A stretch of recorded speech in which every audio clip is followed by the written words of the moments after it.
10 minute. देश में विलुप्त हुए चीतों को फिर से बसाया गया है, लेकिन कुछ ऐसी और भी वन्य जीव हैं जो छत्तीसगढ़ की पहचान है, लेकिन विलुप्त होने की कगार पर पहुंच गए हैं। अब सवाल ये उठता है कि आखिर कब इनके संरक्षण पर ध्यान दिया जाएगा।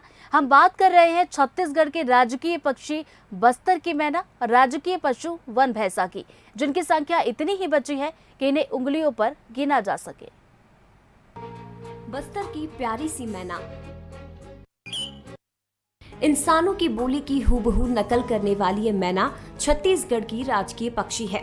एक समय था जब बस्तर में हर ओर इसकी चहचहाहट गूंजा करती थी, लेकिन अब ये शहर तो छोड़िए जंगल में भी कम दिखाई देती है। ये हिल मैना अब विलुप्ति की कगार पर है। कांगेर वैली नेशनल पार्क को बस्तर हिल मैना का प्राकृतिक आवास माना जाता है और वन विभाग इसकी कम होती संख्या को लेकर चिंतित है। इसके संरक्षण के प्रयास भी कर रहा है। प्रॉब्लम ये भी थी कि मार्फोलॉजिकल फीचर देखकर, बाहर से देखकर मेल फीमेल का पहाड़ी मैना के केस में पता लगा पाना बहुत कठिन होता है और वो पता नहीं लग पाता है। तो जो भी यहाँ पे मैना रखी गई थी उसमें ब्रीडिंग नहीं हुई, तो इसलिए उसकी प्रोजेनी नहीं उत्पन्न हो पाई। लेकिन एक सिटू कंजर्वेशन मतलब नेचर में ही उनका कंजर्वेशन कैसे हो और कैसे हम उनके लिए एक अनुकूल हैबिटेट डेवलप कर पावे, उसको कंजर्व कर पावे, उस दिशा में हम लोग प्रयास कर रहे हैं। और साथ में हम लोग अवेयरनेस प्रोग्राम चला रहे हैं। हमने मैना मित्र इसी सिलसिले में बनाए हैं ताकि लोगों में ये अवेयरनेस आए कि ये कितनी महत्वपूर्ण पक्षी हमारे लिए है, हमारी राज्य पक्षी भी है और इसका कंजर्वेशन हमें करना ही है। हिल मैना के बाद अब बात करें वन भैंसा की, तो कभी ये बस्तर में हजारों की संख्या में हुआ करते थे, लेकिन अब कम ही दिखाई देते हैं।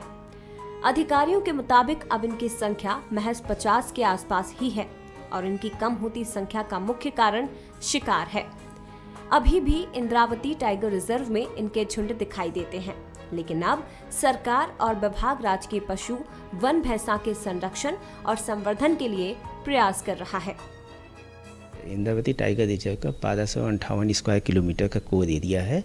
उसमें सेंड्रा विलेज से लेकर मट्टी मार्का के बीच करीब 35-40 किलोमीटर लंबी और 12-15 किलोमीटर चौड़ी पूरी पट्टी है, जंगल है, वहाँ पर ये पाए जाते हैं।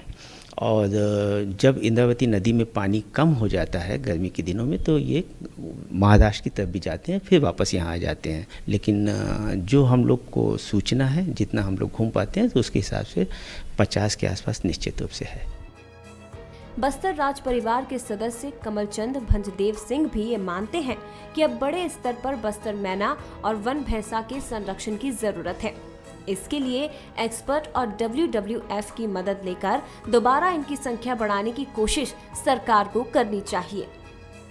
वन मैना के लिए खास तौर से, क्योंकि उसकी ब्रीडिंग की जाती है और आज के दिन उसके DNA की ब्रीडिंग की जा रही है और ऐसे बहुत सारे साइंटिफिकल प्रूव्स हो गए हैं कि आज आप DNA से लेकर के एक सेम प्रोडक्ट जो कि सेम DNA का उसमें प्रोड्यूस किया जा सकता है, इसका प्रयास करना चाहिए। और WWF से हमारी सरकार, जो खास तौर से बस्तर संभाग के जितने भी हमारे फॉरेस्ट के अधिकारी हैं, उनको लेकर के इनके साथ एक डीड साइन करनी चाहिए या फिर एक कह सकते हैं, जिसको हम कह सकते हैं, एक मेंटेनेंस का एक साइन करना चाहिए, ताकि वो वन प्राणियों के ऊपर, उनके हेल्थ के ऊपर और साथ साथ उनके प्रोडक्टिव सिस्टम के ऊपर ध्यान रख सके, ताकि आने वाले समय में हम उसे आगे बढ़ा सकें। चीतों को तो दोबारा लाया जा सकता है, लेकिन बस्तर की मैना और वन भैंसा सिर्फ छत्तीसगढ़ में ही है। अगर ये विलुप्त हुए तो इन्हें कहीं से नहीं लाया जा सकेगा।